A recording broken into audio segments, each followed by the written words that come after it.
Hello everyone and welcome to the Showdown. It is now just past noon. I'm Peter Bonadio. And I'm Lindsay Martin. Thanks for joining us today. How are you going, Pete? Good. How are you? Welcome back. Thank you. Yes, I skipped out last time. How did it go? Yeah, very well. Jared filled in very nicely. Beautiful. But it's good to have you back. Thank you. It's good to be back. Me. Coming up on today's show, we have Laurie Zion and Peter Gregory that will come into the studio to discuss the latest FairFax strikes, while we also look at the show 13 Reasons Why and the issues that are surrounding it. But first, time for news with Liam Connors. Liam, how are you? Liam. Not too bad, thanks. Thanks, Lindsay and Peter. Yesterday, the Australian Federal Police decided to not investigate Human Services Minister Alan Tudge on the controversy surrounding the leak of welfare recipients' personal information to a journalist. The AFP have stated that they have conducted an evaluation into the matter and concluded that there was no breach of Commonwealth legislation. Under social security law, it allows for limited release of information to correct misleading information in the media about specific cases. This is to maintain public confidence in the integrity of government programs. In other news, the Labor Party has stirred up controversy surrounding their latest ad campaign. Labelled as racist, the ad carries the slogan, "Employ Australians First." Opposition leader Bill Shorten described his ad as a bad oversight, while other members of the party have described it as a shocker that it should never have been aired. Senior Labor frontbencher Anthony Albanese said it wasn't the kind of ad that he wanted his party to be promoting, and anyone who sees it will know exactly what's wrong with it. Last night, France completed voting on their next president. President-elect Emmanuel Macron will be the country's youngest leader since Napoleon. For the former investment banker and finance minister will be taking the presidential seat on Sunday. France has experienced a loss in faith of mainstream parties, and the real battle is now for parliament. If the president-elect party does not gain enough seats, then he will have difficulties selecting a prime minister for France. Russian President Vladimir Putin has since spoken to the French president-elect, telling him he wanted to put the mistrust aside and work with him.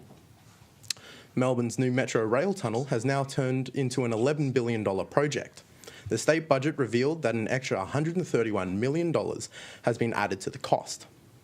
Public Transport Minister Jacinta Allen told the Herald Sun that the added cost was the result of including new signalling to allow faster trains on the Melbourne network. Opposition Transport spokesman David Hodgett said that the project that they can't afford is a project they can't afford to get wrong. Yet Daniel Andrews continues to rush in, wasting millions of Victorian taxpayers' dollars along the way. Now back to you with the show, Peter and Lindsay. Thanks, Liam. Fantastic.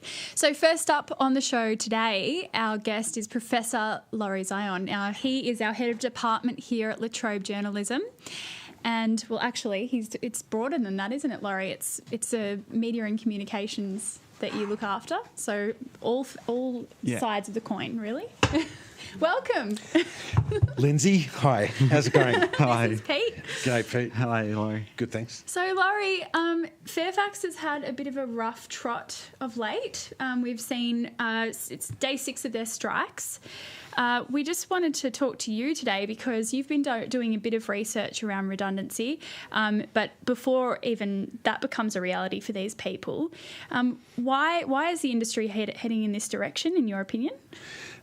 Because the business model's broken. Classified advertising has traditionally been what paid for, newspapers especially, not just newspapers, but the process we're looking at now has actually been going on for nearly 10 years. And so in the first phase of that, it's really about, that the large advertisers, cars, homes, all sorts of other things moved online from, the big ads used to get in Saturday papers, big ad sections. And then in the last 2 years, that's been made worse by the fact that most online advertising revenue is now going to Google and Facebook. So it's a double whammy. And so the newspapers have been shedding staff really since about 2007, 2008. 2012 was probably what most people thought would be the peak of the whole process, where probably around 1,000 journalists or even more took a redundancy package in 2012. And then a lot of people thought, well, that's kind of it now, things will settle down. But what we've seen happen again and again, in fact, every year, is at least one of the main two big print companies, News Corp or FairFax, have been shedding huge numbers of jobs. And that brings us to what's happened now, where we're at a point now where FairFax, having just announced they're going to shed a quarter of their jobs, people are really starting to worry about whether there's anything sustainable at all about newspapers that are run with so few people, and with the prospect that revenue's not really going to pick up in the advertising space. Just on that, Laurie, do you think that there should have been more of a shift towards the News Corp and FairFax, or FairFax in particular, going towards more of an online sort of system and keep retaining their journalists? Would that have been effective? Do you mean go online only and not print? Print a bit, but more so focus on their online content, since it's become such a big area. I think they are focused on their online content. They're all sort of online first publications now. The issue has been about how to make people pay for content, because if you're not getting a lot of advertising on there, I think it takes about 10 online subscribers. These people are actually paying a subscription to get to the value point of one print subscriber. So I think that the big contentious issue at FairFax is whether, in the early days when this started to really become a big thing, that there was a shift to classified advertising off newspapers and online, that there is a feeling that FairFax was slow to respond to that in an appropriately strategic way, and that opportunities were missed. But what I reckon now is that even if they made better decisions, it wouldn't have actually circumvented the problem that's now being faced. So the issue now seems to be that it's just looking like it's going to get harder and harder to put out at least the weekday editions of newspapers. And what we're seeing, I think, is more unknown territory. No one now, I think, in this latest round of redundancies thinks that's going to be the end of it anymore. And a lot of the journalists who are there have actually been through these rounds, every year for 7 or 8 years. Yeah, that's right. And yesterday I went to Media House and spoke to Sarah Dunkert, who she's one of the business reporters, and she was saying TPG, who are making this initial proposal, because we're hearing that it's an indicative proposal of maybe more to come, or they're hopeful for it. It's including things like Domain, which obviously is the cash cow for FairFax. Yeah. And then the three main mastheads, so Sydney Morning Herald, the Financial Review, and The Age. But what about these regional publications where, internet isn't as reliable, and the communities out there, they really rely on getting the paper each day, the physical paper? What do you see happening in the future for these communities? Well, the research team I'm leading, called New Beats, which is looking at the aftermath of journalism redundancies in Australia. Last year, we actually did a survey just of, we were focusing on the journalists more than the communities themselves, but we went and did a forum in Wodonga, at La Trobe's campus there, and we also then surveyed about 35 journalists who'd taken a redundancy package there. The context, Lindsay, for this is until about 2015, it actually looked like regional newspapers in Australia were going to be spared the worst of this, because they're very connected to their communities. People buy the print editions more than they might have done in the cities. But that's all blown away now. And so what we saw at the end of 2015 and into early 2016 was a lot of the larger regional newspapers like the Border Mail, Albury Wodonga, Warrnambool Standard, Bendigo Advertiser, and Ballarat's Courier as well. All of them cut around a third of their staff on average, and the largest of the regional newspapers, Newcastle Herald, has been cutting staff through all the metropolitan newspaper cuts as well. So this raises real questions about the sustainability of news within a regional environment. We're about to see now another shake-up of the media ownership laws. It's not clear from those laws that once they're changed, that any local communities will really, have viable news sources. And so the term I like to use here is information deficit, that we might actually get to a point in these smaller communities where the stories about what's happening in their specific region are not being told and not being presented in a coherent way. And that's such a shame, isn't it? Because that's such a big part of their community is their newspapers. Well, it's interesting. We had a package with Hugh last week it was. Hugh Martin. Hugh Martin, and yep. I've forgotten his name, and that's my Yours, last yeah. name. Go figure. So Hugh Martin came along to Latrobe and was talking about all these new rural jobs that have been opening with the ABC. So do you think perhaps they'll become a bit of a takeover, a monopoly by the ABC? I don't think monopoly, but I think that's a smart decision by the ABC, because the ABC's charter really requires it to be comprehensive, and I think that there's an increasing sort of service requirement for the ABC to really make sure that it's addressing the gaps that are opening up in the rural sector. When we were looking last year at our team at, what would the changes in media ownership laws mean, it was really, really clear that there was no guarantee that would provide the issues addressed in the change of laws, but unless the ABC is really active as the main news gatherer in those regional centres in regional Australia, all those communities are really vulnerable to not having local stories told. So the ABC, in actually trying to do something to address that gap, I think is doing something that's really critical to its charter. Yeah, exactly. And just quickly on the actual strikes that are happening at the moment for Fairfax, do you see it working, or do you see it going to be a flip? Because I think it was Darren Hinch that said that could affect them even worse than what it actually is, like going on strike for that whole long time. He said something along the lines of one day would have been a bit more sufficient than the whole week. Yeah, it's really hard to know what the outcome of that kind of industrial action is going to be. I'm not sort of privy to the, to minor details. I think what it's not going to do, it's not going to change the basic problem that print companies are facing, and so there may be things that can be argued or discussed about, retaining some of the stuff that they're saying they're going to shed at the moment, but I don't see that outcome is going to really do anything down the track to make those jobs more secure or newspaper viability, better than it is now. I think, though, that the people I know who've been on strike have referred to it as this is just the last straw. This really, we've got to do something that engages not just the company but everyone about the situation that we're actually in now. Yeah. Well, Laurie, thanks a lot for joining us. Pleasure. Thank you, Laurie. It was great to have your insight. Thank you for having me. Now, Very Lindsay, welcome. you were saying you spoke to some of the Fairfax journalists yesterday while they were on strike, That's and right. here's what they had to say. No, so that package will actually be available later on. Oh, We okay. had some technical issues with it.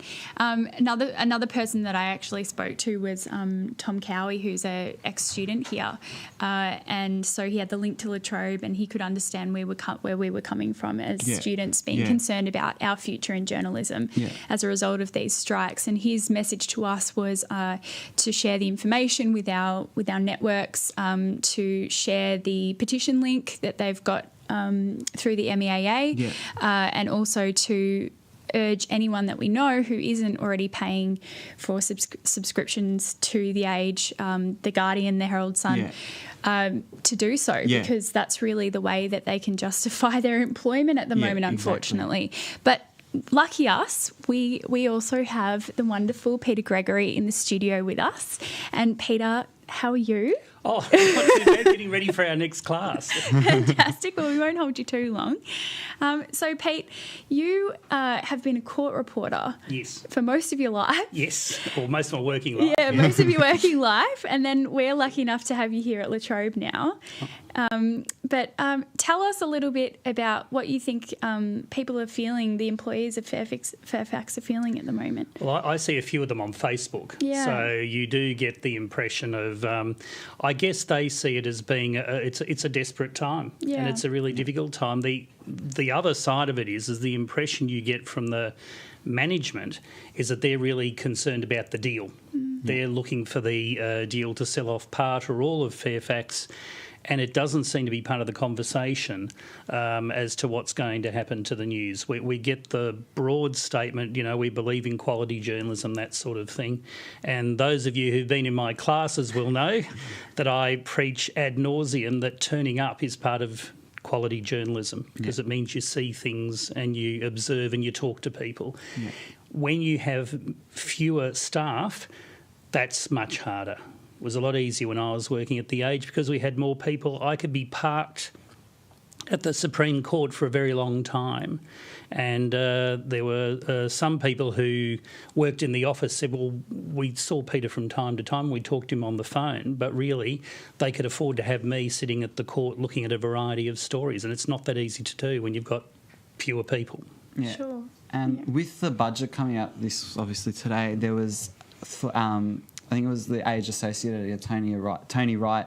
He was going to be covering his 30th budget this week, but he's on strike, and he said that the journos are now conflicted in a way by missing this event. Do you?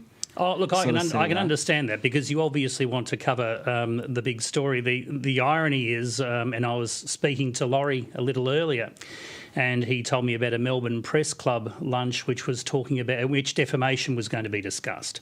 And the people who were speaking are people that I know, and it would have been a really interesting discussion. And I thought, gee, this is just like when I was covering courts, because invariably these things would be at lunchtime and I'd be writing stories for the website, or it would start while I was still in court. So I understand the difficulties when you've got a big story or an event or a discussion you want to see and something gets in the way. So having said that, it's all part of taking that sort of action, thinking more long term. That's right. So do you know much about the FairFax board, Pete? Do you know who's on it? Is there much of a journalistic representation? Because it just doesn't feel like it. Look, I think there are people who have worked in journalism, who have senior positions at the company. I think they, like many big media organisations, have been caught by the changes in digital information.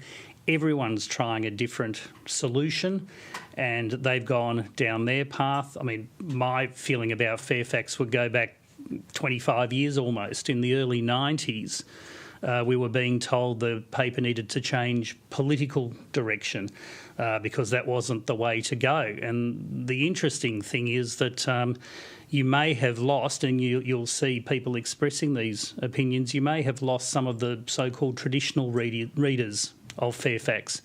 And I would have thought in an uncertain market, they're the people you want to hang on to, the people who will buy you anyway. There was, if I can, branch out into sport, which I normally do. I can remember some years ago, two business people who owned the Newcastle United Football Club in England. Yeah. And they were having a laugh publicly, apparently, about the people who would pay £40, £50 for a Newcastle United shirt when they could be made for £5 or £10 somewhere else. And I think there was a large outcry. And the discussion was, well, they didn't really get it, that people aren't buying it because they need a new shirt. They're buying it to support their team. And in many areas of life now, we're being invited to pick a team. And so you want to encourage people to pick that team, that FairFax team. And I think that's also a really good point, because you have to support them some way, and buying the paper is a start, or buying that online subscription is a start. I agree with you, Peter, but I think that, if we look at the next generation of media consumers, obviously we're looking to the internet, primarily social media, for our information. And, I think you might agree with me that there's a degrading quality of news out there, and our news judgment is really important. And I think that's what we need to focus on, is teaching our children and the teenagers that are using social media at the moment about what is quality news, what gives a news story clout, don't you think? Well, what you see, it might be that my little Twitter bubble is an unusual one, but what I tend to see are many people doing what I would call approving or disapproving.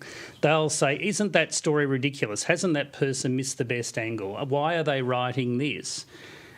So they're casting judgment on it, as opposed to actually writing more stories or finding out more things. Sure. And if we lose legacy media, and it might well be, it's in a vastly different structure in 5-10 years' time, you can have as many commentators as you like, but in the end, someone's going to be still going to the institutions to find things out. I've seen in some of the discussion recently about losing journalists from places like Fairfax, and they say, well, no one's going to be there to sit in a court. And I thought, well, I spent a lot of my professional life sitting in court, and it takes time and it takes concentration and appreciations of what's going on. So if we have one poor person who runs around sitting in court and 150 people telling them which one they should be in and how they should write their story better, then it's possibly not doing the world's best job for the community, even if we accept that journalism will be a cooperative thing with consumers and with other people. Nevertheless, someone still has to do a job and has to take responsibility for it. So there is that side of it. Sure. And where do you see jobs, like for us going into the industry, where do you see this sort of happening? Should we be discouraged now, or should people that want to study journalism now be discouraged that there's not going to be that opportunity, like that extra opportunities? Well, look, those who've seen what we do on JMAC, I'll put the JMAC ad in now, will know that we look for stuff in the regions, and I think Hugh Martin has spoken to you recently about regional jobs at the ABC. And if you look at the model in some other countries, like the BBC in the UK has a budget for fostering local journalism separate to its normal outlets, and there's been a lot of discussion about public funding like they do in France. So I'm certainly not going to discourage people. I've always told people to start in the country. There are some organisations there which are constructing multimedia news networks, smaller ones, but it's a start. And I think my feeling is that we've still got to learn how to do it. And there will be opportunities. They won't be opportunities probably within my imagination, but there'll be people like you who develop that. Yeah. Great. Thank you so much Thanks for joining us, Pete. Thanks for having me. Thank you. Well, fantastic. Yeah. Well, it's good to have some wonderful people to talk to about this, because it's quite unsettling as a prospective because journalist. you look at it and you think, like, what's that mean to me, for me now? Like, that's sort of that look at, like, that insight for that. And so it's good to get both Laurie and Peter's insight on that. It is, and it's interesting because, you go through, I'm often on Seek just seeing what kind of roles exist for my skill set. And most roles that are available are, social media or public relations or marketing roles, which, I don't have an issue with. But I think, it's important to me to be able to push against the kind of executive decisions and have to stick it to the man. Like, I think that's important. That's really important to me. So I hope that we can continue to do that in some way in the future. 100%. Now, our wonderful newsreader Liam Connors went to the blood bank recently. Ooh, I hate needles. But don't amazing. What a great cause, though. And asked some questions on the values of blood contribution and made a donation himself. And here's what he discovered.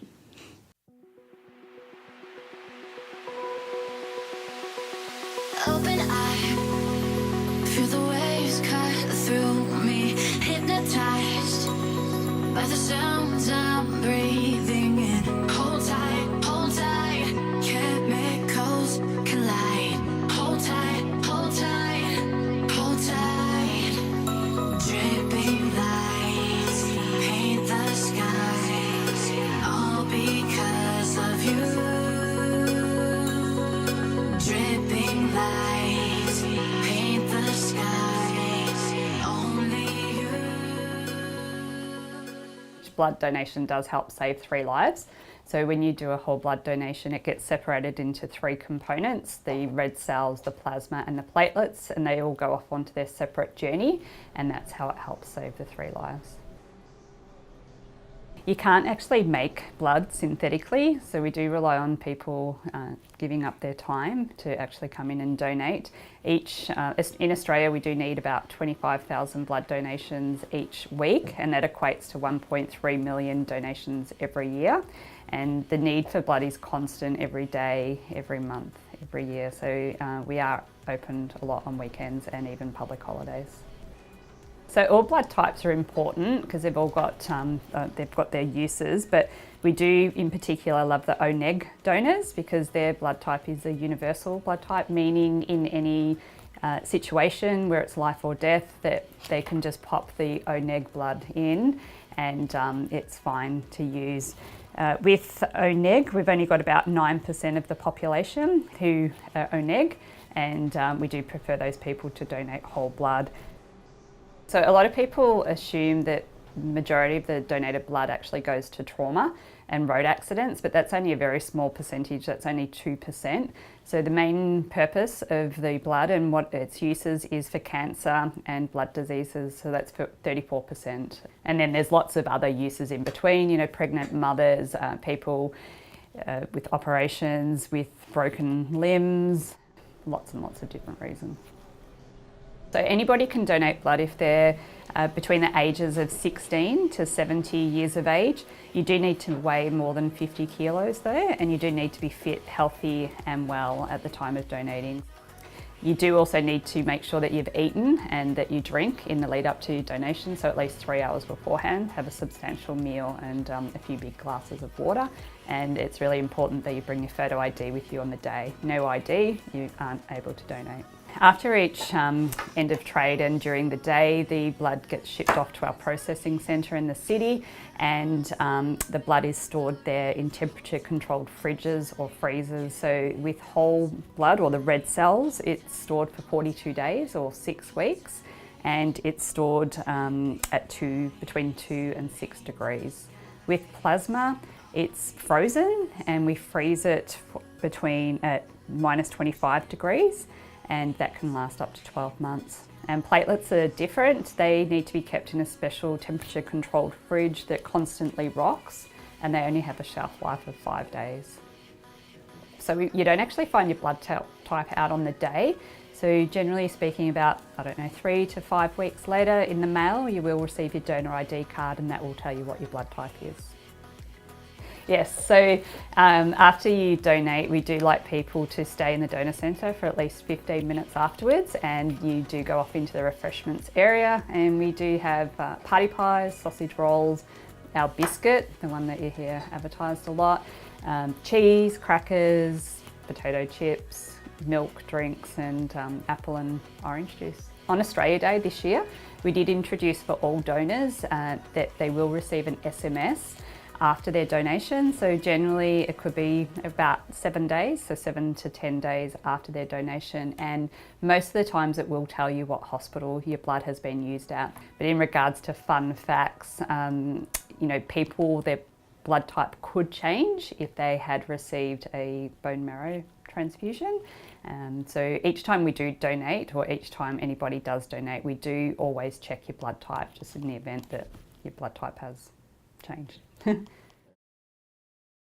Facebook page, our Twitter and our Instagram, and we've got our hashtags. So we've got the Save 3 Lives, we've got Donate Blood, and for people who are donating part of groups, unis, organisations, and there's hashtag for the Red 25 also.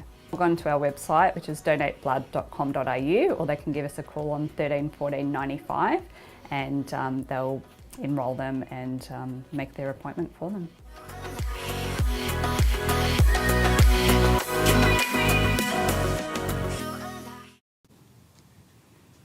It's now just over 12:30 and it's time for our news headlines with Liam.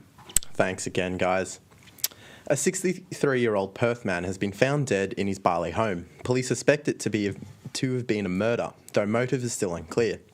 Found by an Australian friend, the victim, Stephen Richardson, was described as having suffered several wounds to his arm, face and forehead. Yesterday, Myer took a huge hit as it saw a massive drop in its share price. The major department store chain has seen a drop in share price of almost 10% yesterday, just after an analyst from a financial services company delivered research notes on the company. In other news, a Sydney woman is being charged with 5 counts of disrespectful behaviour in court. In late 2016, the Muslim woman allegedly refused to stand for a Sydney judge or remove her veil during the hearing. The woman is expected to appear in court on the 15th of June. A 70-year-old man in Melbourne was struck yesterday night out the front of Eltham Hotel. The The man who was attempting to intervene in a dispute was hit and pushed to the ground. Victoria Police released CCTV footage of 3 men involved and wish to speak to them. Back to you, Lindsay and Peter. Thanks, Liam. Fantastic. So up next, we have the show reel, the movie segment with our very own Kate McDonald. And what did she go and see, Pete? Well, she went to go see the new, highly anticipated horror film Get Out. Yeah. And also reviewed the second season of Sense8, sorry. Right. I haven't seen Sense8, but I did hear a review about Get Out, and it sounds really freaky. Yeah, I was watching the ads on TV and I'm like, well, I don't know. Yeah. I don't know if it's my cup of tea. A horror around racial kind of discrimination, Well, which here's is what- really horrifying. Yeah, exactly. Well, here's what Kate had to say about him. Hi, I'm Kate and this is a show reel.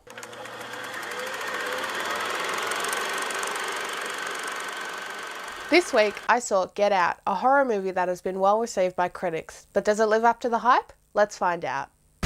Sink into the floor. Wait. Sink. Mom, it's a terrible thing to waste. Terrible thing to waste. I thought this movie was great. It's about a black man who visits his white girlfriend's family and things start to get a little weird.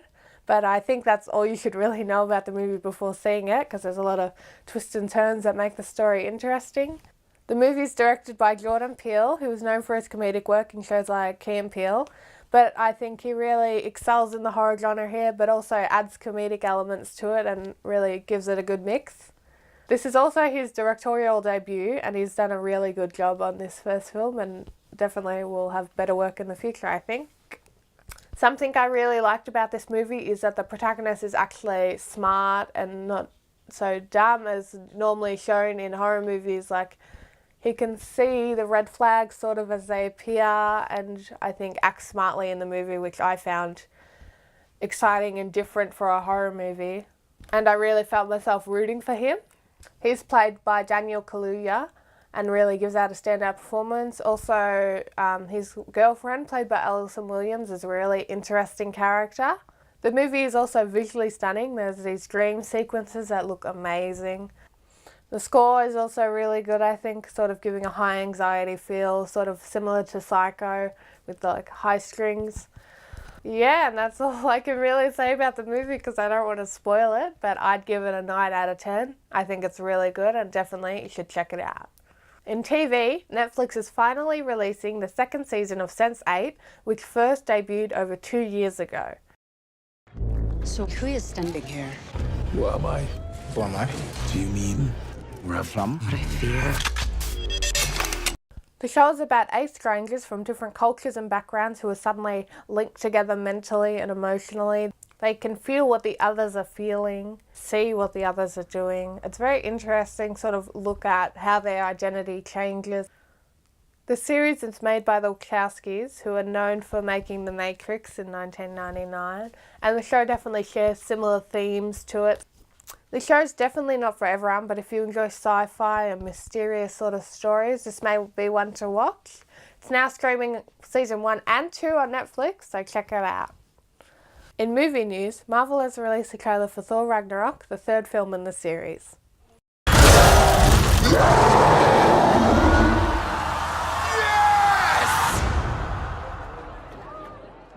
We know each other. He's a friend from work. Oh, come on.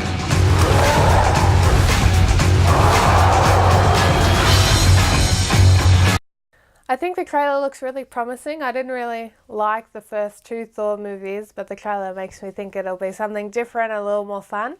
Of course, Chris Hemsworth is back to play Thor, along with Tom Hiddleston as Loki, and Mark Ruffalo also joining them to portray his character, the Hulk. There are also some new faces to the film, with Cate Blanchett looking to be in a villain role, and Jeff Goldblum also in there. And at the end of the trailer, you see Thor and Hulk going into battle, so it definitely looks like it'll be interesting. The film is also directed by Taika Waititi, a New Zealand director who has done some great work in the past, like What We Do in the Shadows. So it definitely looks like this film has potential to be great. And it's also got a lot of Australian, New Zealand talent in there. So yeah, definitely a good one to look out for. So that's all for today. I'm Kate MacDonald and this is a show reel.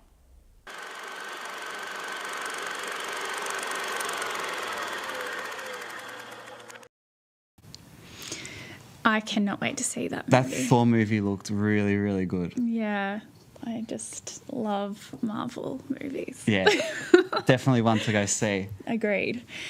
Well, guys, if you've been on social media and you have, you're following or you're friends with anyone, probably in their late teens to early 30s, there's a show on Netflix called 13 Reasons, and it's stirred up quite a bit of controversy. Yeah. Of late. Yeah, so the show 13 Reasons Why is about a girl whose revolves around the life of a girl who's blaming those for her suicide. But to unpack these heavy issues, we're joined by mental health professional Alexandra Bogdanovski and Phil. Welcome. Phil Kafkalatis, who's our very own teacher for this subject. So, yeah, right. So welcome aboard. Nice to have you here, and nice to meet you too, Alex. Hi, Alex. Thanks for coming. Alex, firstly, just give us a wrap-up of what your job entails. Okay, so I'm a psychiatric nurse and I currently work for Northwestern Mental Health, which is the largest service, mental health service in Victoria. And I work for a service called Origin, which is a youth service catering for people between 16 and 24. Yeah, right. Okay. And Phil, you've had a bit to do with writing on this subject. Yeah, well, that's why right. We have you in today. When I was with the ABC, I was writing about mental health issues. I was teaching journalists about that, and I did a Churchill study a few years ago about how journalists are trained or not trained to deal with people who have suffered trauma, and how journalists, again, are not trained to deal with trauma themselves. And they go to a war zone, for example, and honestly, a lot of journalists see a lot of terrible things, and I can tell you some of those stories. But it's really, you're seeing the front row, you're in the front row of some of the horrors of the world. And, you come out of university thinking, this is great, I'm going to be doing a really great job, and then you're sent to some war somewhere and nothing can prepare not prepared. You can't be prepared. It's a really difficult thing, isn't it? Could you imagine someone being in that position? Yeah, you don't really think when you're in that profession that you'd go and be confronted with all those things. So, yeah, that's a good point that you raised. Yeah. So have you ever had to personally report on these sort of incidents and these topics sort of that have been unravelled in this show before? I have been really lucky that I've never had to report in a war zone, although I was in South Africa during a very difficult time. And what is war and what is not war? I did see some stuff in South Africa that I'm glad that I saw it because I experienced it. But at the same time, I was in New York just not long after 9/11 and spent a bit of time talking to people who had gone through the horrors of 9/11, including, this sort of story you would see. I met a cameraman who I knew very well, who about a year after 9/11, he and I walked through and he told us how he was caught under the rubble in 9/11 and how he was so traumatised by what he had seen that when he looked up in the sky, he said, "Look up there, can you see the Twin Towers?" And I said, "No." He said, "I can." It was one of those things that he visualised something that had fallen 2 years ago. He was so traumatised by it. And he just he couldn't understand why he was seeing them, but he was. And he was trying to explain, that this was something he was still going through. If we link it back to this Netflix series, so 13 Reasons Why, what kind of effect does a series of this nature, in your opinion, Alex, have on a young audience? I guess when we're watching this, it just brings about, it brings mental illness to the surface, I guess. People don't really, they go by their day not realising that people do suffer this illness. And, it could be a friend and it could be a family member. And I think by showing this on TV and having it publicise it, it makes people more aware about that this is actually going on. Sure. Yeah. But Phil, do you think that is there broadcasting rights that sort of stop those shows from being publicised a lot? No, you can show those sort of things, and a lot of things are left to broadcasters. I mean, this is not being done by journalists, so we as journalists do have a limit on what we should show, and we're warned, don't show people how to just in the very basics, don't make a bomb, we don't show how people suicide. But what was interesting with 13 Reasons Why is that it shows somebody committing suicide. There are ways that you can attack your own body so that it's very unlikely that you're going to be able to be saved. And that is one of the things, and one of the most conflicting things about 13 Reasons Why is that you are seeing someone trying to kill themselves. But I went to a media preview for a film that's about to come out called John Wick Chapter 2 with Keanu Reeves. And in that film, it shows exactly the same thing, where one of the central characters commits suicide, and just like in 13 Reasons Why, you're seeing the way that she cuts herself so that she cannot be saved, and then she gets into a bath and bleeds to death. What is the difference? The other, John Wick, an entertainment program, and 13 Reasons Why is, I suppose, again, an entertainment program. People are watching it because they want to do it as a pastime. So what is the difference here? But one of them is certainly getting more controversy. John Wick, no controversy because it's a Hollywood film with Keanu Reeves. Sure. And Alex, I know my brother watched it, and he was saying that after he watched it, he was quite emotional about the whole scenario, and was saying that she can't blame anybody, can she? Like, is there... From your seeing it from a mental health side point of view, can you see that? Because that's one of the things with it, because it is. She is blaming other people for her being suicidal.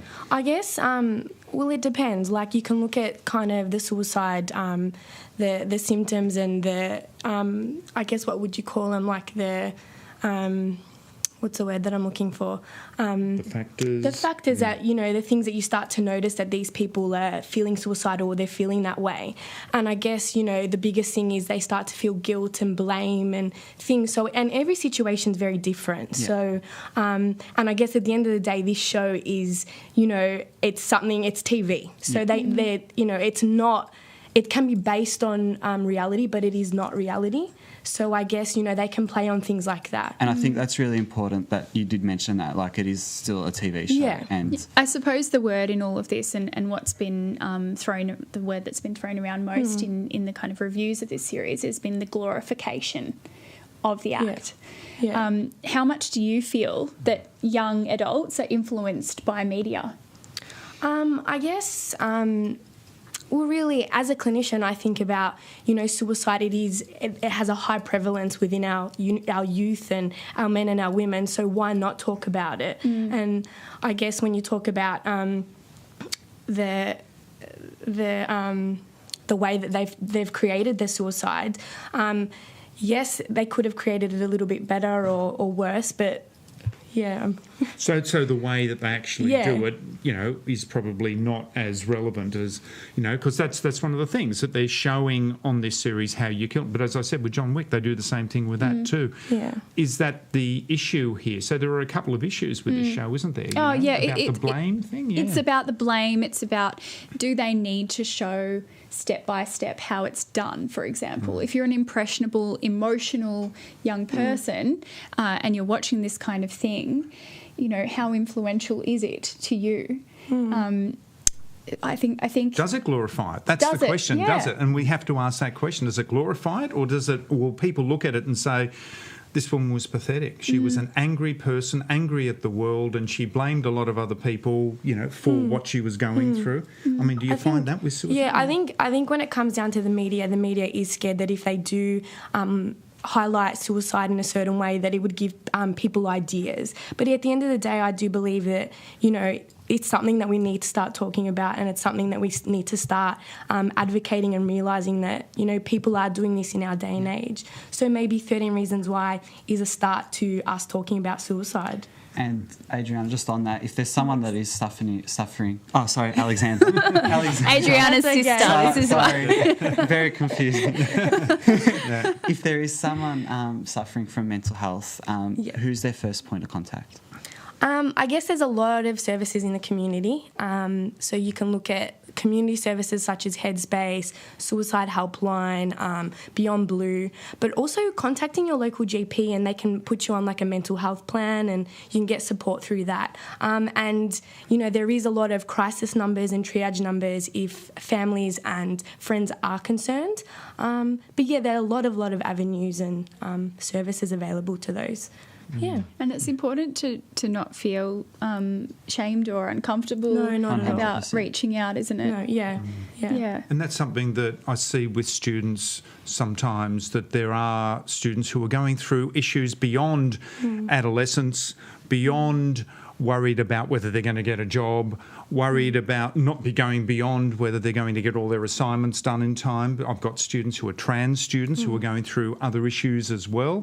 And there's just so many things that are impacting on people, and you know, dealing with all of those things. Do you have any kind of thing that you could say if you've got one of those students watching now who are going through all of the things that I've talked about, how they should be able to handle it, or a frame of mind they might have, or a line, something in their head that could help them cope with what seems to them to be the uncopable, you know? I guess just having someone there to talk to, so, you know, being a friend or a family and just saying to someone, like, are you okay? You know, just checking up on people, I think, is the biggest thing. And, And if you don't have those people accessible, then please talk to a mental health professional. Yeah, and all those services, they are all confidential, so it's not as if your information is going to be sent out to the world. So, That's right. How important. Well, guys, thank you very much for joining us. Pleasure. Thank you. Thank you. And if you or anyone you know is suffering from please contact Lifeline on 13 11 14. That's right. Yeah. It's change of pace now, and Adriana now is back, and The other Bogdanovski. Yes, the other one. They talk exactly the same. It was crazy. She now is back, and Penny Pinchers has stepped aside for first world problems. Yes. Which I'm really looking forward to seeing. Yeah, so am I. So she's going to have a look at these problems, and let's have a look at what she's got to say.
She bought me almonds.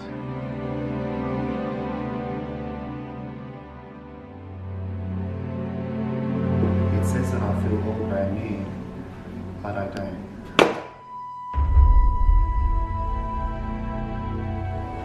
My keyless entry doesn't have fingerprint recognition.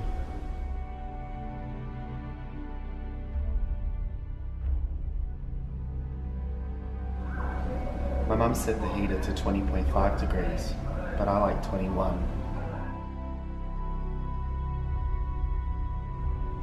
My parents bought me a chessboard, but I don't know how to play chess.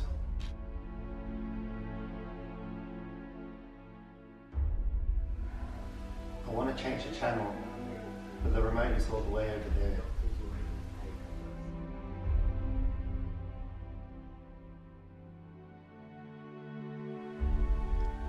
My mum parked my BMW in the Mercedes-only car space.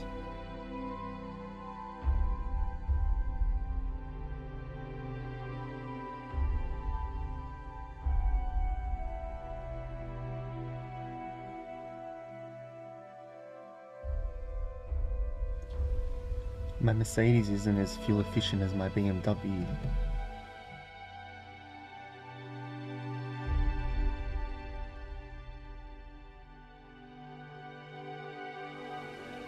My house is too big. I don't get reception in the back room.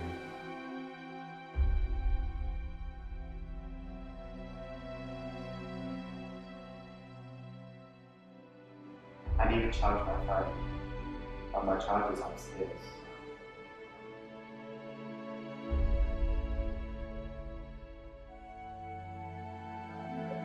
I ran out of boss water. Now I have to drink tap water.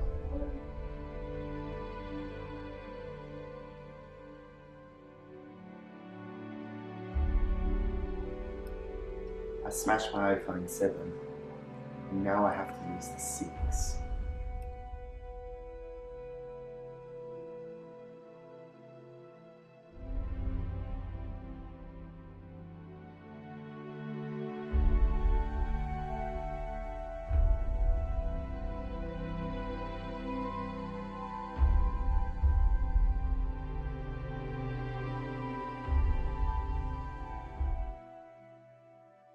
She's such a classic. Another great little story from Adriana.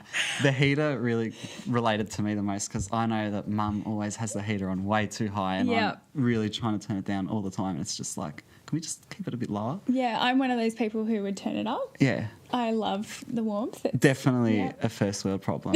We also have then the fight about which car goes. Our garage is double, but like long ways. So we always have the fight over whose car's going to be in front. Oh, so much logistics involved. It's like, when are you leaving tomorrow? Yes, exactly. And then we're like, okay, you're going to take my car in the morning because then I have to leave straight after you. So at work, it's just so... Definitely first world problems. Very relatable. So anyway, guys, that's almost as much as we can talk to you about today. Yes. We're almost time to go. But we do have Jake Kohler, who's the producer for 1300. For 1300, which comes up next. How are you going, Jake? Really well, thank you. Just sort of nervous about the show, but it's going to be good. I'm pretty sure your show always just seems to impress. Yeah. It's comes together really well. Got a good team. Coming up on it though, we've got a bit of a crossover going on because one of your producers, I won't say who, didn't take dibs on a movie. So we're also reviewing Get Out, and we are also covering FairFax thing.